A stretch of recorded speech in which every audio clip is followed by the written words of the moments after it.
다들 데이 하와 어서오세요.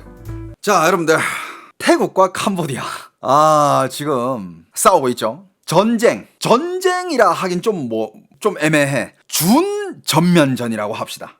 아직 전면전은 아니고 준전면전. 우발적 충돌은 이미 뛰어넘었어요.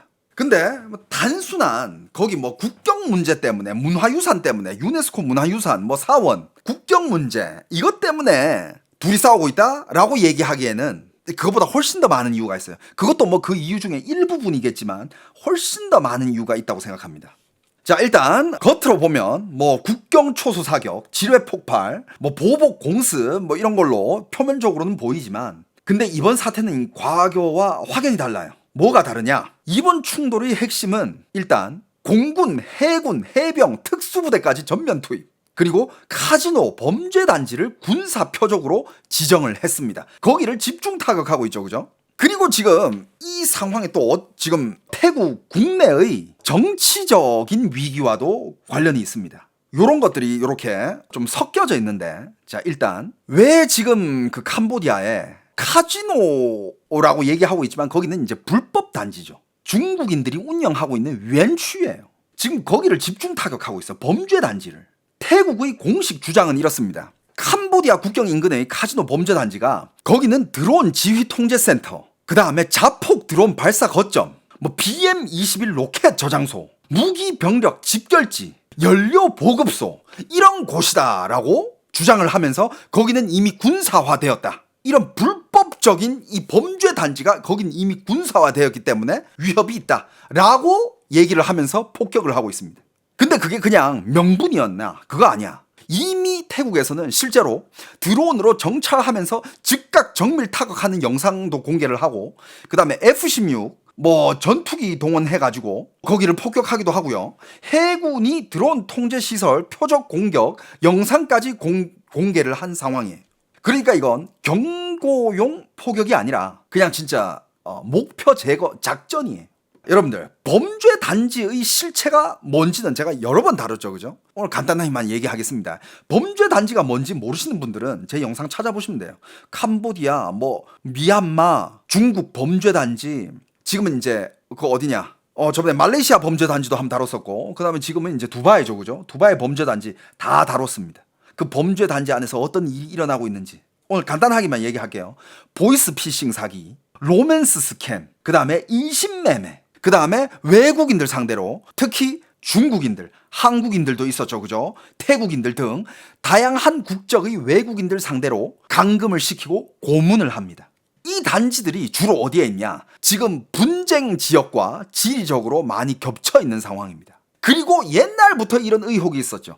캄보디아의 군경의 묵인 또는 보호를 받아왔다라는 의혹이 오래전부터 제기됐죠. 근데 증거가 너무 넘쳐나죠. 거기 범죄 단지를 운영하는 애들은 다 중국인이고, 중국인들은 거기 군경과 당연히 이렇게 연결이 돼 있고, 심지어 이 범죄 단지를 운영하는 이 우두머리들은 이 캄보디아의 군경과 정말 좋은 관계를 유지하면서 같이 사업도 하고 뒷돈도 주고 사진도 같이 찍고, 너무 많은 일들이, 너무 많은 증거들이 쏟아져 나왔죠, 이미. 그걸 빌미로 중국에서도 일단 한번 밀고 들어갔었고, 거기 태국 입장에서는 이 국경 분쟁을 빌미로 오랫동안 손을 못 대던 이 범죄 군사 거점을 동시에 제거할 기회다 된 셈이에요. 뭔 말인지 알겠어요? 지금 태국한테는 지금 이거를 타격하는 데 있어가지고 태국이 가져갈 것들이 꽤 있어. 일단 이걸 빌미 삼아, 빌미를 삼아 이제 거기를 타격할 수 있는 상황이고, 왜 태국이 이렇게까지 강경해졌나? 옛날에는 어떻게 했어? 그냥 뉴스에서만 분노하면서, 야, 우리는 거기랑 관계가 없다. 태국에서 그 납치당한 거, 그거 캄보디아인들이 와서 납치한 거지, 우리 거기랑 관계없다. 그냥 막 언론으로 분노하고 유감을 표시하고 언론으로 막 쏘아댔지만, 이제는 아예 그냥 전투기, 폭격 왜 이렇게까지 강경해졌냐라는 그 뒤에는 몇 가지 이유가 있는데, 일단 첫 번째, 아까 얘기했잖아요. 지금 태국의 내부 정치 상황이 굉장히 안 좋습니다. 자, 어떻게 안 좋냐? 태국 총리의 연쇄 파면, 그리고 헌법재판소 정치 개입, 개헌 갈등, 의회 해산 플러스 조기 총선, 여러 가지 사태들이 있죠. 지금 이 전쟁을 통해서 전형적인 외부 위기를 통해서 내부 결속을 만들기 위한 그런 태국 정부의 움직임이다라고 볼 수 있고요. 이 태국 총리의 선택은 강경하게 나갔죠. 더 이상 협상은 없다. 협상 이제 없다. UN, 미국의 중재? 거기도 필요 없다. 니들이 우리나라 케어해 주는 것도 아니잖아. 그러면서 강경한 이런 액션을 취한 거죠. 그리고 총선 국면에서는 약한 지도자 이미지를 피하기 위한 선택인데, 물론 이 이유들도 이유 중에 한 개고, 제일 큰 이유가 태국이 지금 직면하고 있는 사회적 문제들이 엄청 많습니다. 한국이랑 비교하면서 한번 들어보세요. 태국이 지금 가장 두려워하는 게 프레임, 지금 동남아의 프레임, 어떤 프레임을 쓰게 되느냐, 이걸 되게 두려워하는데, 그게 어떤 프레임이냐면, 지금 여러분들 동남아의 여행 산업이 굉장히 많이 죽고 있는 상황이에요. 다양한 이유가 있는데 그 중에 큰 이유 중에 한 개가, 동남아 하면 약간 범죄지대, 거기는 범죄 단지 아니야. 야, 미얀마, 캄보디아, 태국, 베트남, 거기 지금 난리잖아. 범죄 지역이야. 이런 프레임을 쓰기 시작했습니다. 이게 불과 1, 2년 사이에 이런 프레임이 굉장히 세졌어요. 그건 아까도 얘기했듯이 거기 범죄 단지에서 보이스피싱, 인신매매, 강제 감금, 전기 충격, 고문, 여권 압수, 카지노 뒤편에 있는 범죄 단지, 이런 것들이, 저는 여기에 대해서 막 파고했으니까 위험한 지대가 미얀마, 캄보디아 쪽이 위험하다. 그리고 국경 지역에서 그런 것들이 위험하게 일어나고 있다. 하지만 국제사회에서는 뉴스가 어떻게 났어요? 캄보디아, 범죄 단지 있죠. 카지노가 범죄 단지야. 미얀마, 거기 범죄 단지야. 태국, 태국 공항에서 바로 납치된대. 태국도 있었죠. 베트남 지금 베트남 더 이상 얘기 안 할게요. 베트남 지금 거기 한국인들뿐만 아니라, 한국인들 범죄도 심각하지만 베트남도 지금 다 죽고 있죠. 지금 거기서 죽었다 하면 무슨 어디 범죄 단지 총책. 그러니까 동남아는 지금 거기는 범죄 지역이야. 동남아는 범죄 지역이다. 이 프레임을 쓰는 거를 어디서 제일 두려워합니까? 태국이 제일 두려워해요, 여러분. 태국이 제일 두려워해요. 왜 태국이 제일 두려워하나요? 베트남 관광 안 오면 그만이야. 어차피 태국 관광으로 돈 그렇게 많이 안 벌어요. 베트남은 제조업이야.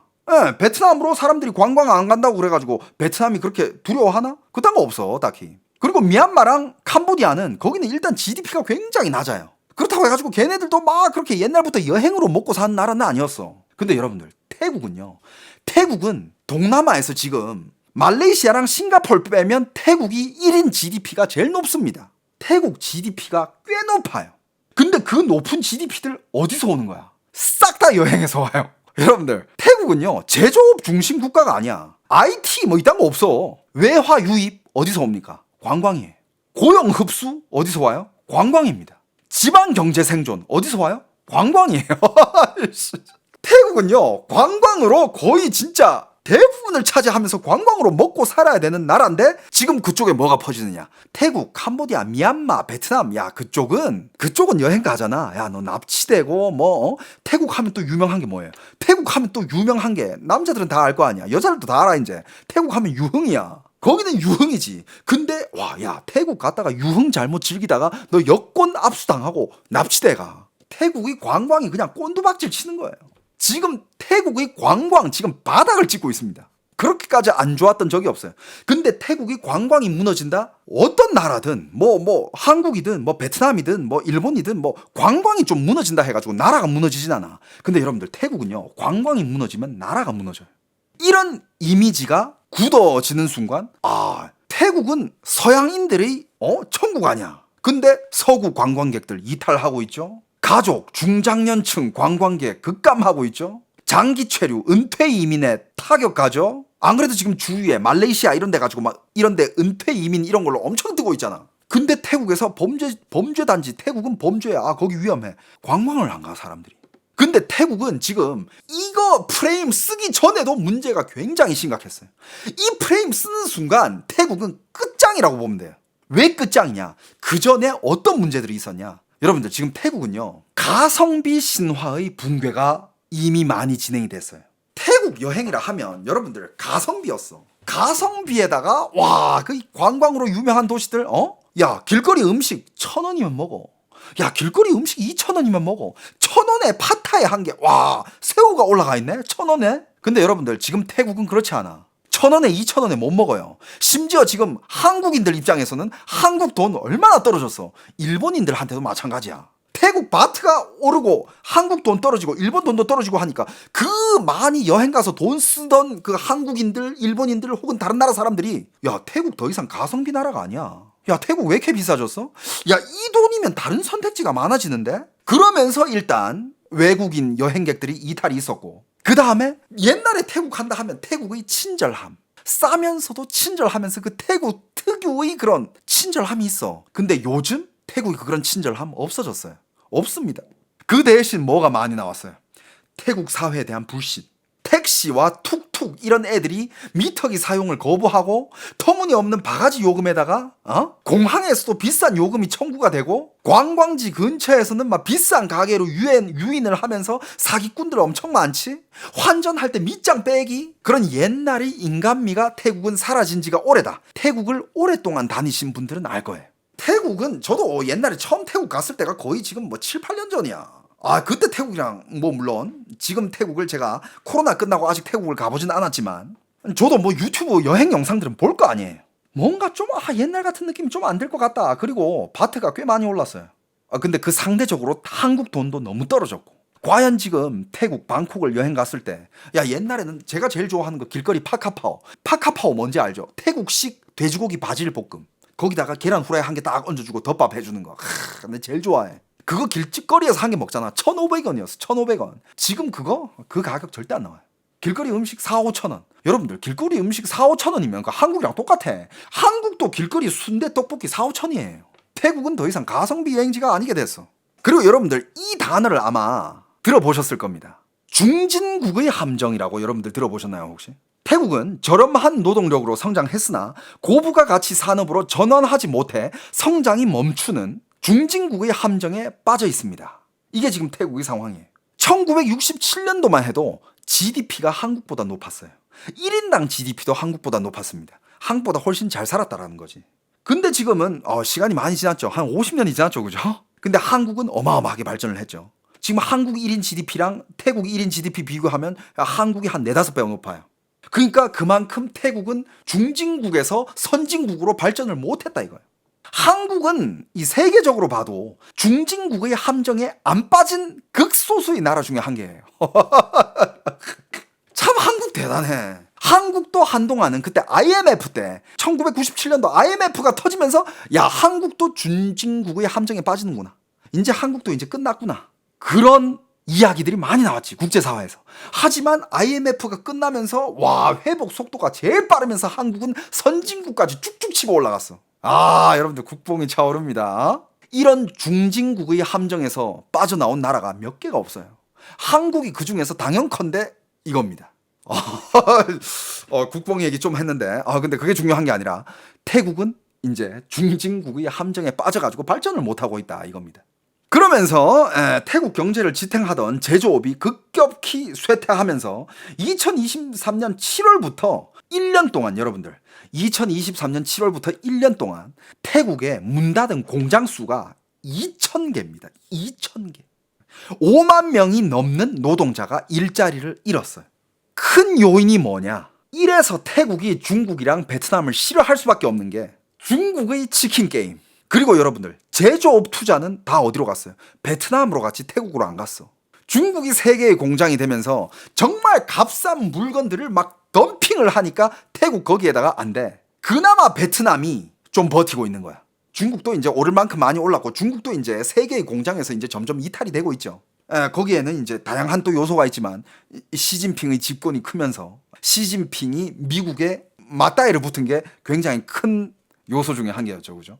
그러니까 이제 제조업은 태국이 베트남이랑 중국한테 싹 뺏겼어요. 그럼 뭡니까? 그럼 태국은 어쩔 수 없이 남은 게 여행업밖에 없어요. 그러니까 그 전에 이미 사회 문제가 곪고 골마가지고 지금 심각하고 그래 우리는 그래도 여행이 남았어. 근데 지금 이 여행조차 없어질 위기에 태국의 여행이 무너지잖아. 태국 전체가 무너집니다. 근데 그 와중에 태국이 또 뭐가 있어? 여러분들 태국도 인구 절벽입니다. 근데 대한민국에서 그 어느 나라한테 인구 절벽이라 하기에도 대한민국이 너무 막강하죠, 그죠? 그래, 뭐 대한민국이 그 어느 나라한테도 인구 절벽이다라고 얘기할 자격은 없겠지만 그냥 데이터를 봤을 때 태국도 인구 절벽입니다. 왜냐? 태국 출산율이요, 여러분들 1점대 수준이에요. 한국보다 훨씬 높아. 한국이 0.7이잖아. 야, 태국 1대야. 1. 어마어마해. 한국 입장에서는. 하지만 국제사회 입장에서는 1대면 인구 유지가 안 돼요. 1은요, 인구 유지가 안 되는 수치고, 그리고 여러분들, 방콕의 출산율은 한국 전체 출산율보다 낮아요. 몇 대냐? 0.6대. 방콕은 애들이, 특히 요즘 애들이 애를 안 낳으려고 그래. 그러니까 태국은 어떤 상황이냐? 부유해지기도 전에 사람들이 늙어버려. 국민들이 젊고 빠릇빠릇하고 팔팔해야 국부가 쌓이는데, 그게 베트남이잖아. 베트남은 그래도 아직 평균 연령이 젊어. 근데 지금 태국은 발전하기도 전에 나라가 지금 늙어가고 있어요. 그리고 또 태국은 어떤 사회적 문제가 있냐? 태국은 아주 극심한 불평등과 계급사회가 있습니다. 아까도 얘기했겠지만 태국은요, 상위 1%의 사람들이 국가 전체 부의 43%를 차지하고 있어요. 세계에서 가장 불평등한 나라 중에 하나예요. 그리고 태국에는 그 계급 사회가 있잖아. 하이소, 로소, 이 나누어지는 견고한 계급 구조가 있잖아요. 하이소는 영원히 하이소야. 걔네들은 계속 물려받아요. 근데 태국의 로소들은 태국에서 하이소가 되기 위해서, 그 계급을 올라가기 위해서, 도약을 하기 위해서는 너무 힘들다 이거지. 그러니까 태국의 젊은 세대들도 이거야. 노력해도 어차피 성공할 수 없다. 이 태국 사회에서는 우리는 노력해도 우리는 설 자리가 없다. 이건 굉장히 지금 중국과 되게 비슷한 상황이에요. 중국 젊은이들도 그래가지고 중국은 탕핑을 택했죠. 아니면 나라에서 탈출을 하든가. 태국도 마찬가지입니다. 태국도 그냥 뭐 가지고 있는 걸로 뭐 그냥 먹고 살든가 아무 일도 안 하든가, 아니면 태국을 탈출하죠. 태국을 탈출해가지고 어디로 많이 왔냐? 한국으로 진짜 많이 왔죠. 한국의 불법 체류자 수 여러분들 놀라시겠지만 태국이 1위예요. 아마 태국이 1위고 베트남이 2위고 중국이 3위입니다. 불법 체류자 수. 태국이 1위예요. 한국에 있는 불법 체류자. 그러니까 태국도 사회 자체가 굉장히 심각한데, 하지만 태국 정부는 그래도 희망을 걸고 있었던 게, 우리는 여행이라는 어마어마한 산업이 있어. 괜찮아. 아직 버틸만 해. 그 와중에 어떻게 됐어요? 태국의 여행 산업까지 지금 무너지고 있는 와중에 그때 태국은 결단을 지어야 됐습니다. 진짜 뭔가 액션을 취해야 됐어. 그게 취한 게 뭐냐? 태국은 군사작전으로 사회한테 보여주고 있습니다. 뭘 보여주느냐? 태국은 지금 이 군사작전들 정말 내가 캄보디아를 너무 싫어해가지고, 야, 캄보디아 거기 국경 문제, 거기 유네스코 그거 우리가 가져와야 돼. 아니야. 그건 별 의미 없어. 태국이 지금 국제사회에 보내는 신호는 이거예요. 우리는 동남아의 다른 범죄 단지가 바글바글한 그런 나라들이랑 다르다. 우리는 범죄 단지에 대해서 좌시하지 않는다. 우리는 타격을 한다. 이걸 일단 보여주는 거예요. 우리는 범죄 단지 무시하지 않는다. 묵인하지 않는다. 미친 타격을 지금 하고 있잖아요. 그죠? 이걸 보여주면서 그 다음에 범죄와 그런 군사 시설을 우리는 가만두지 않는다. 왜냐하면 지금 태국은 그 범죄 단지가 군사 시설이라고 지목을 해버렸어. 거기는 군사 시설, 드론 폭격기 이런 게 있대. 그러면서 그 영상 자료까지 보여줬어요. 그러면서 우리는 저기 범죄자 새끼들이 군사 무장하는 거 우리 못 본다. 타격을 하고 있죠. 그러면서 또 뭘 보여주느냐. 그리고 이런 범죄 단지들은 어디 있느냐. 국경 밖에 있다 이거야. 캄보디아를 타격하고 있잖아요. 태국의 국경 변두리 안에도 분명히 뭔가 있을 텐데, 자국 안에 있는 변두리에 있는 범죄 단지는 안 건드리잖아. 캄보디아에 있는 범죄 단지를 타격하잖아요. 왜? 범죄 단지는 우리나라 안에 있는 게 아니라 외곽에 있었다 이거야. 보여주는 거예요. 그러면서 요번에 공군, 해군, 특수부대까지 다 동원했어. 우리는 이런 우리나라의 치안, 안전, 외국인들 오는 그 여행객들의 안전을 위해서 우리는 해군, 공군, 필요하면 특수부대까지 다 동원한다. 봐라, 우리 F-16. 여러분들, 이거는요, 캄보디아랑 태국이 막 관계가 안 좋아가지고 싸운다기보다는 태국은 자기가 살기 위한 마지막 발버둥을 치고 있는 거예요. 그러면서 국가 브랜딩을 하고 있습니다, 지금. 동남아는 다 범죄 단지야. 동남아는 범죄야. 거기는 위험해. 그 중에 이런 인식이 온 세계적으로 다 퍼지고 있을 때 태국이 혼자 딱 뚫고 나와가지고 우린 아니야. 우린 아니야. 이러면서 발버둥을 치고 있는 거예요. 이건 전 세계를 상대로 하는 쇼케이스입니다. 그러면서 이제 보여주는 거야. 우리는 범죄 단지 다 이렇게 타격해버렸다. 태국 안전하다. 여행 와라. 위험한 데는 어디? 캄보디아야. 근데 지금 내가 뭘 하고 있어? 내가 캄보디아 조지고 있잖아. 여행 와라. 이거야. 그 전에는 태국이 계속 어떻게 했습니까? 외교적으로 항의하고 막 강경 발언하고 막 쏘아지르고 바뀌는 게 없었잖아요. 실제로 바뀌는 게 없었어. 태국 정부 입장에서도 이거 안 되겠다. 야 뭔가 보여줘야 되겠다. F-16 해군 포격, 야 특수부대 그러면서 드론 영상 다 공개하면서 우리 지금 이래 전 세계를 상대로 하는 국가 브랜딩 쇼케이스 이거야. 그러니까 한마디로 그동안 쌓여왔던 태국의 정치 붕괴, 관광 이미지 붕괴, 이 붕괴한 모든 태국의 모든 이 상황을 지금 태국의 총리가 원래 지지율이 50%에 육박했는데 지금 20%대까지 떨어졌어요. 이런 걸 모든 걸 한 방에 보낼 수 있는 게 뭔가? 그게 이제 캄보디아 타격이었어. 범죄 단지 공습에다가 강경 안보 이런 걸 보여주면서 지지층 결집. 가만히 있지 않겠다. 태국 위해서 우린 뭔가 하겠다. 전쟁도 불사하겠다. 보여주는 거야. 근데 이 와중에 그 말 많은 트럼프가 그 말 많은 트럼프가 가만히 있잖아. 인터뷰에서 질문을 했어요. 지금 당신이 몇 달 전에 태국이랑 캄보디아 중재해가지고 휴전을 했는데 지금 또 싸운다. 트럼프 씨, 당신 어떻게 할 겁니까? 트럼프 인터뷰에서 실제로 이렇게 얘기했어요. 나중에 내가 전화할 거야. 그 뜻은 지금 뭐냐? 싸우게 냅두라는 거야. 강경 발언 이런 거 없었어. 그거 전화해야지. 나중에 내가 전화할 거야. 그냥 냅두는 거야. 왜냐하면 지금 태국이 타격한 데 있어서는 명분이 되게 충분하거든. 범죄단지 타격하는 거 아니야. 그래가지고 그 범죄단지는 얼마 전에 태국 공항에서 사람을 납치해가지고 캄보디아로 데려갔어. 그것 때문에 지금 태국이 지금 이미지가 막 추락하고 있고 막 쌓인 게 많아 지금 태국 입장에서는. 그리고 미국 입장에서는 보고 싶은 거야. 거기 범죄단지들 타격을 받으면서 어떤 일이 일어날지 보고 싶은 거야. 뭘 보고 싶으냐.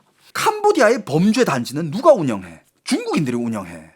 중국인들이 운영하는데 거기 자금이 어마어마하잖아. 그리고 전 세계가 이미 다 알아. 거기 범죄단지의 그런 자금들은 중국의 공산당 간부들이 돈까지 다 세탁해주는 그런 단지인데 중국은 과연 어떤 액션을 취할까? 미국도 궁금한 거야. 중국 뭘 하려나? 근데 지금 중국은 러시아랑 지금 일본 압박하기 바꾸죠? 중국은 러시아랑 같이 전투기 띄우고 있고 그건 미국 입장에서도 가뿐하게 그냥 대체해 줄 수 있어. 우리는 핵 전투기 띄워. 일본이랑 같이 띄워. 보여줘 씨. 그러면서 거기를 지켜보는 거야. 왜냐? 캄보디아랑 중국이랑 가깝거든. 캄보디아는요, 여러분들 중국이 캄보디아의 최대 후원국이에요. 중국은 캄보디아 편이야. 그리고 중국의 그런 불법 자금 세탁이 캄보디아에서 다 이루어지고 있는데 거기 지금 정치인들 돈들 다 세탁되고 있는 곳인데 니들 어떡할래? 중국 니들 돈 다 불타고 있어. 어떡할 거야? 근데 지금 중국 뭐 하고 있어요? 캄보디아에 대해서는 조용히 하고 있습니다. 입 싹 닥치고 가만히 있어요. 우린 거기 몰라. 여러분들 원래 같았으면 지금 중국은 뭘 해야 되느냐? 태국이랑 캄보디아 싸우면 중국이 이렇게 해야 돼. 하지마. 싸우지마. 군사 개입을 하든 아니면 외교 압박을 하든 중재자를 자처하든 거. 왜냐? 중국은 차세대 딱 그거잖아. 중국은 맨날 하는 게 미국은 지는 별이고 우리가 이제 세계 1위야. 우리가 이제 큰 형님이니까 1대1로 내가 할 테니까 니들이 나 따라와. 동남아부터 다 나 따라와. 내가 딱 그거야. 중국은 항상 하는 제스처가 이거야. 동남아에서 머리 있으면 중국은 바로 중재하면서 뭔가 근데 중국 요번에 닥치고 가만히 있어요. 왜 가만히 있냐? 중국이 지금 만약에 여기 개입하잖아. 중국이 여기 깜짝 개입해가지고 뭔가 발언이라도 한 게 하고 캄보디아랑 지금 엮이는 순간 중국은 잃을 게 너무 많아. 잃을 건 많은데 얻을 건 없어. 괜히 지금 캄보디아랑 엮이면 중국만 지금 꼬투리 잡힐 것들이 너무 많아. 왜냐? 봐봐요. 중국 그 캄보디아의 범죄단지 실제 운영한 애들은 누구야? 중국 애들이야. 근데 지금 갑자기 공산당이 야 거기 범죄단지 타격하지마 이러면 왜 니들 여기 중요한 거 숨겨놨어? 니들 여기 여기 니들 돈 숨겨놨어? 왜 건드리지 말라는 거야? 우리는 니들 중국인을 타격하는 게 아니라 범죄 단지를 타격하는 거야. 니들 왜 그래 중국인들 갑자기? 중국 공산당 얘기해봐. 그럼 중국 공산당 입장에서 할 말이 없거든. 그러니까 자기 돈 타고 있어 막 지금 내 돈 저기서 다 불타고 있는데 아픔을 참으면서 모른 척 하자. 다 중국 자본이거든. 싹 다 중국 자본이야. 그리고 거기 피해자들이 어디 사람들입니까? 피해자들이 대부분이 중국인이고 그 다음에 한국, 태국, 서방국가 국민들도 피해자들로 많이 잡혀 있었잖아요. 그러니까 지금 중국이 거기를 옹호하는 제스처가 들어가면 지금 중국은 거기 인질로 잡혀있던 모든 나라의 국가들과 적대 상대가 되는 거야. 뭐야? 거기 범죄단지 니들이 갑자기 왜 보호해? 야, 니들이 운영하는 거였어? 그럼 우리 국민들 납치된 거 니들 나라의 주도하에서 납치된 거야? 중국 안 되겠네. 국제사회에서 굉장히 큰 질타를 받을 수 있습니다. 그래서 중국은 거기 몰라. 자기들 돈, 중국 공산당 돈이 막 거기서 불타고 있는데, 야, 우리, 범죄단지 타격? 잘하고 있어. 그 범죄단지, 난 몰라, 거기. 그리고 또 뭐가 있느냐. 지금, 캄보디아 쪽에 드론부터 시작해가지고, 드론 통제센터, 이런 타격 장비들, 이거 캄보디아 그 무기들, 드론 폭격, 이런 거, 다 어디 거예요? 다 중국 거야. 태국이 영상을 찍으면서 그리고 이렇게 정의를 했잖아. 지금 캄보디아 범죄단지는 거기는 무력까지 장착했다. 거기에 드론 있고 막 드론 통제센터 있고 드론 막 타격하는 폭격 드론도 거기 다 있다. 거긴 이미 막 무기화돼 있는 곳이다. 그래서 우리가 타격한다 이러잖아. 근데 그 무기 다 어디 거야? 다 중국산이야. 캄보디아가 드론 만들 능력이 어디 있어? 드론 폭격기 이런 거 못 만들어 캄보디아. 그거 다 어디서 나와요? 그거 다 중국 거야. 캄보디아는 자체 드론 기술이 없습니다. 중국이 다 후원해 준 거야. 그럼 아니 중국의 그런 드론 장비, 군사 장비가 왜 캄보디아로 흘러 들어가가지고 캄보디아의 범죄 단지에 배치가 돼 있지? 그러면서 중국 공산당을 딱 쳐다보죠. 미국도 쳐다보고 있습니다. 야, 해명해봐. 중국은 아무 말 안 하고 있어요. 야, 그거 밀수업자가 판 거야. 그거 우리가 판 거 아니야. 중국은 그냥 닥치고 있어야 돼. 이때 무슨 말을 해도 안 돼. 그건 민간 수출이야, 그거. 우리 국가 수출 아니야. 민간 수출이고, 우리 그거 통제 못 해, 우리. 알잖아. 중국은 항상 이런 스탠스예요. 미국이 마약 그거, 야, 마약 그만 팔아. 중국 뭐라 그래? 야, 우리 마약 그거 우리가 수출한 거 아니야. 그럼 멕시코에서 지들이 알아서 밀수해 간 거야. 우리가 그거 통제를 어떻게 해? 우리 그거 통제 못 해. 항상 이런 스탠스예요. 통제 못 하긴 개뿔. 여러분들, 중국 공산당은요, 중국 땅 안에 있는 거 통제 안 되는 게 없어요. 그럼 마약을 제조하기 위한 원재료들 있잖아. 그냥 중국 공산당 한마디에, 야, 내일부터 그거 생산하지 마. 이러면 전국에서 그거 생산할 용자가 없어. 안 해. 공산당이 직접 하지 말라 그랬는데 그거 하다가 잡히면 그거는 사형도 아니야. 그냥 말 그대로 쥐도 새도 모르게 사라져버려요. 중국인들은 그걸 다 무서워해. 다 알고 있어. 그래서 중국 공산당이 직접 지시했다. 뭐 하지 마 하면 안 해요. 통제 못한다. 그건 말이 안 돼. 중국이 중국의 국가 자원이잖아. 드론 이런 거, 폭격 드론 이런 거는. 근데 그걸 중국 정부가 모르고 캄보디아로 흘러 들어갔다? 말이 안 되거든. 근데 중국은 그건 민간 수출한 거야. 우린 몰라. 모르긴 개뿔. 여러분들, 중국이 CCTV가 7억 대가 깔려 있는 나라예요. 그만큼 사회 감시가 심한 나라가 폭격 드론이 딴 나라로 나갔는데 모른다고? 뭔 개소리야, 이 씨들아. 여러분들, 제가 과장하는 것 같아요? 중국은 그런 사회입니다. 과장 1도 안 붙이고. 그러니까 동남아에서 특히 이제 캄보디아나 이제 중국이랑 친한 나라에 나가 있는 러시아나 이런데 거기도 드론 폭격기 사용하잖아. 거기에 중국 기술이 빠진 드론 무기는 없어요. 다 중국이 준 거야.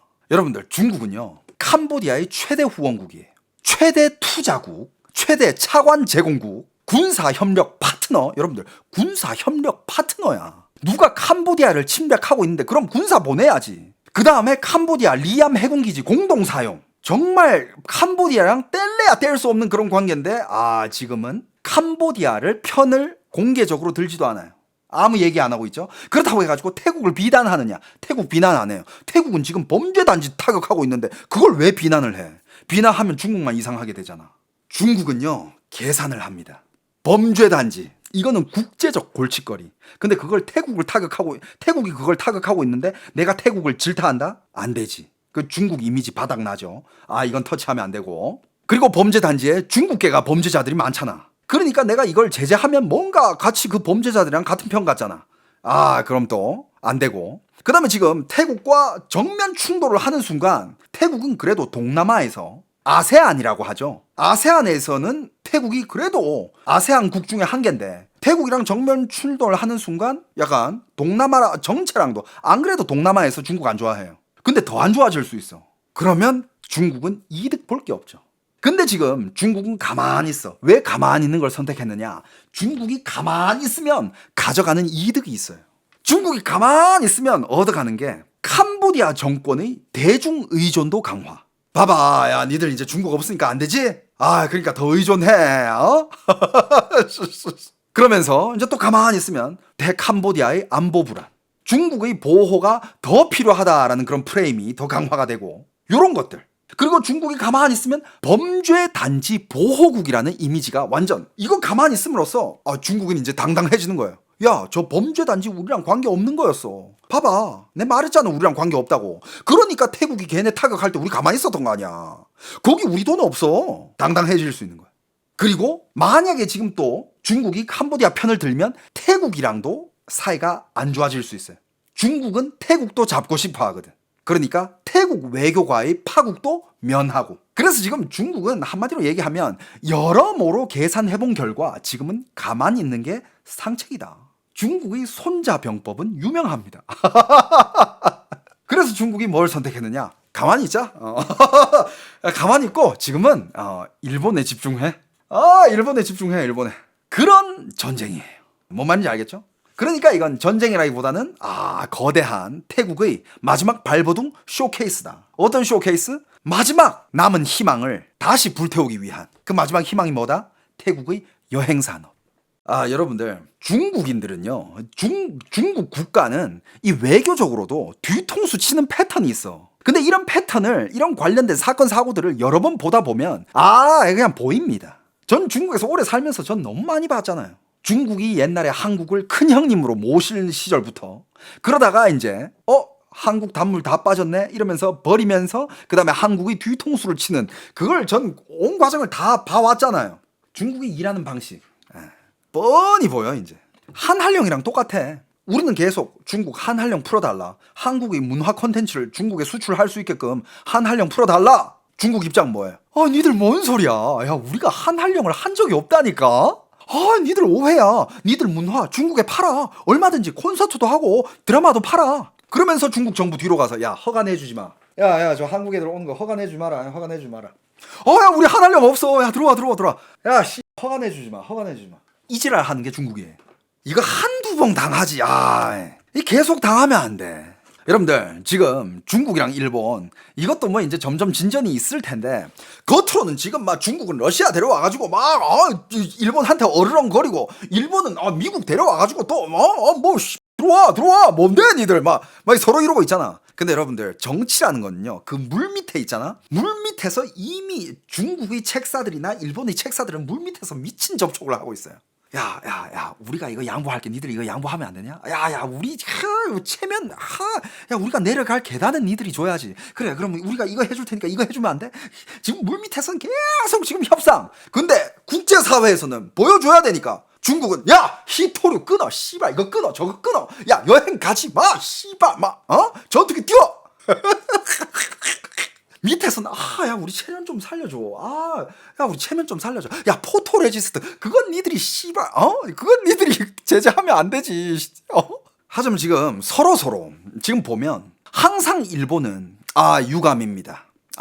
그건 좀 진짜 참 아쉽습니다. 뭐 이런 식으로 그냥 정치적 입장만 밝혔는데 이번엔 아예 그냥 대놓고 그냥 맞짱이잖아. 맞짱 뜨잖아. 지금 서로 지금 내려올 계단이 필요해. 전쟁할 뜻은 없어. 전쟁하면 이제 양쪽이 다 손해인데 전쟁할 뜻은 없어. 하지만 이거 국제사회의 체면 내려올 계단이 필요한 거야. 이 내려올 계단을 누가 마련해 주느냐. 한국이 그걸 딱 마련해 주면서 어마어마한 이익을 가져오면 참 좋을 텐데 지금 일본과 중국은 서로한테 그 내려갈 계단을 줄 수가 없어요. 지금 주는 상황이 뭔가 약간 숙이는 것 같잖아.